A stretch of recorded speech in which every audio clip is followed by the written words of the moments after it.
Good people of YouTube, I'm the Watch Idiot, and here we are at the very last video of 2023, and yeah, that means that it's time for the third installment of the watch I wore the most. And as always, I'll also be getting into a bunch of nerdy stats and analytics just because I've been taking a wrist shot every single day for the past 6 years straight, so that allows me to see the true numbers behind all my watches, amongst many other things. And I gotta say that the watch that made the top spot this year was very unexpected. And then I'll be choosing the watch of 2023. And of course, one of you will be finding out if you've won the Citizen Seikos giveaway. And I am planning another big giveaway soon. So yeah, stay tuned for that amongst all the things that's gonna be happening in 2024. But yeah, anyway, the brief is simple for this video. And yeah, let's just get into it because there's a lot to get into.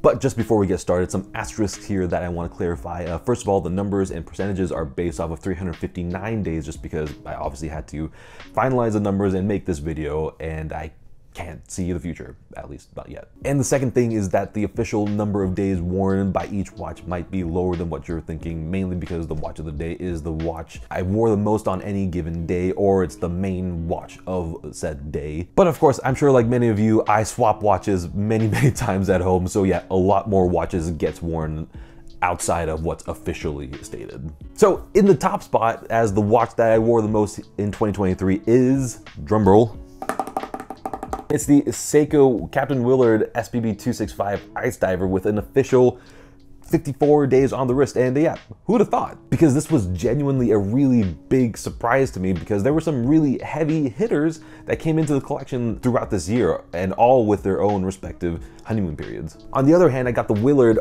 pretty much only because I got trade-in credit and I wouldn't have actually spent real money in that way on it.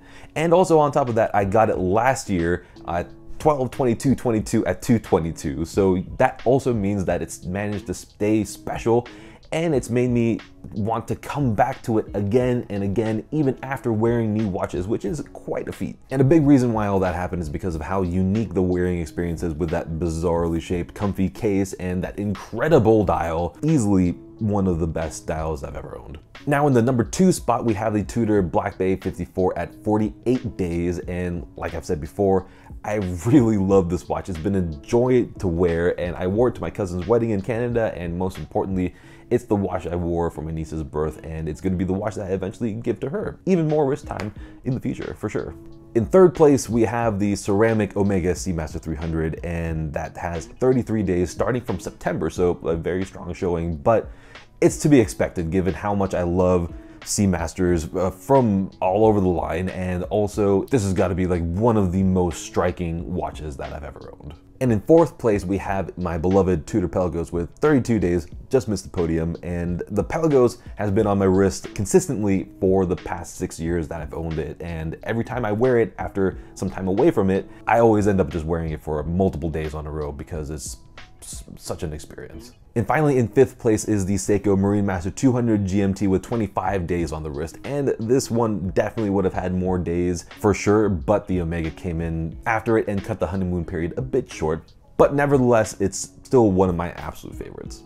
Okay, now time for the deep dive into the analytics, and this is definitely my favorite part of doing all this because this helps me understand my collection and my watch wearing habits on a macro level that I can't necessarily see on a day-to-day basis. And since we were just talking about my top 5, they took up 192 days out of 359, which is 53.5% of my wrist time, which means all my other watches were in the other half, but actually 13 watches total had over 10 days of wrist time, which I am happy to see. And I've long said that I prefer to wear watches with some sort of timing capability, whether that's a chronograph, a dive bezel, or just any sort of rotatable bezel. And yeah, this year, that category is the most extreme of all the past years, and that's 354 days out of 359, or 98.6% of my wrist time. And this is a huge reason why I don't spend much or any money on time-only watches as much as I conceptually love them. Last year, 2022 was a bit different with 78.9% because of the Black Bay Pro, but the year before that,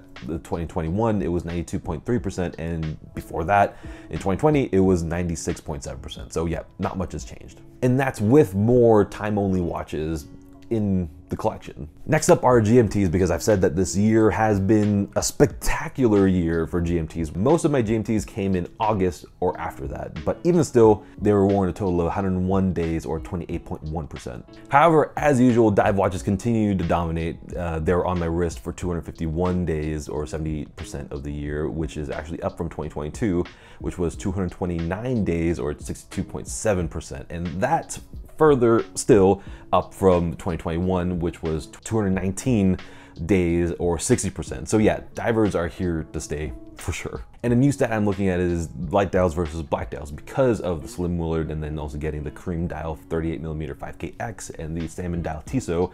I'm slowly starting to like lighter dials more, especially with a bezel, and the numbers support that trend, because this year black dials were worn 243 days, 67.7%, still dominant, but that's down from last year, which was 298 days, 81.6%. So yeah, maybe it's time to be more open to choosing a lighter dial option for a watch next year. The next big stat that I found to be very interesting was how many days I wore a watch that was technically 42mm or more. And I say technically because there's always a difference between the number on paper and how it actually wears on the wrist, because most of my 42mm watches wear smaller than that. But anyways, it was still 175 days or 48.7% of the time, which for someone who generally likes smaller watches, 38 to 40mm, is a lot. And also that goes to show that it's possible to like and wear watches of different sizes, especially considering how much I wore my supposedly 37mm Black Bay 54. So like I've said before, don't ever dismiss a watch solely based on the size on paper, because you might just be missing out on an incredible watch, especially amongst Seikos. I mean, they wear so much smaller than expected. Okay, and now just a lightning round of more stats. So Tudor was worn 80 days, 22.3%, and Seiko was worn for 148 days, 41.2%. And then zooming out, Swiss watches were worn 175 days, 48.7% because of Omega's 48 days and Longines. And then Japanese watches, on the other hand, were worn 153 days, 42.6% of the year. And finally, rubber straps were worn 94 days, 26.2%, and bracelets were worn 246 days, 68.5%. No doubt that I'm a bracelet guy, obviously. What a change from a few years ago.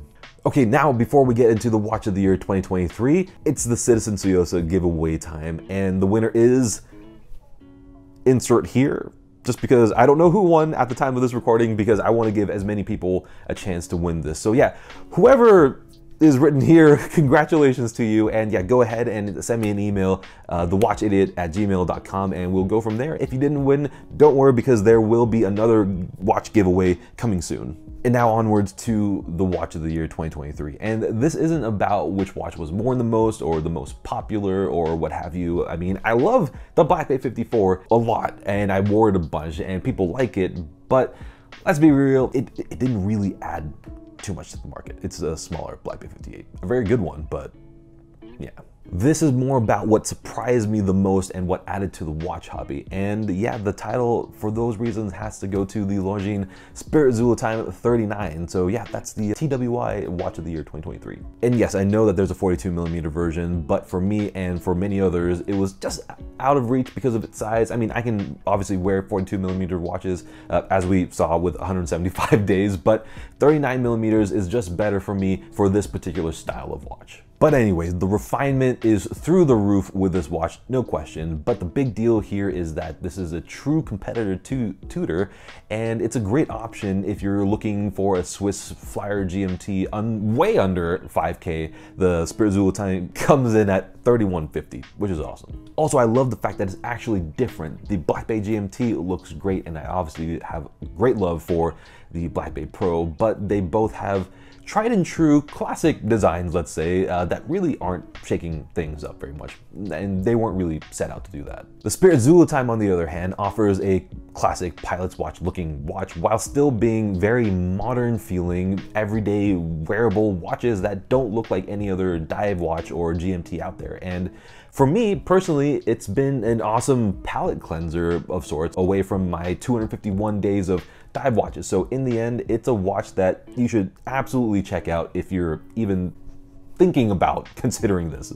So there you have it. Let me know down in the comments which watch you wore the most this year and what you think about my wearing habits. And as always, like and subscribe for a new year of watch content. And until the next video in 2024, thank you all so much for all your support and being here. And yeah, have a good day. Well, that's not how I usually say. Good day.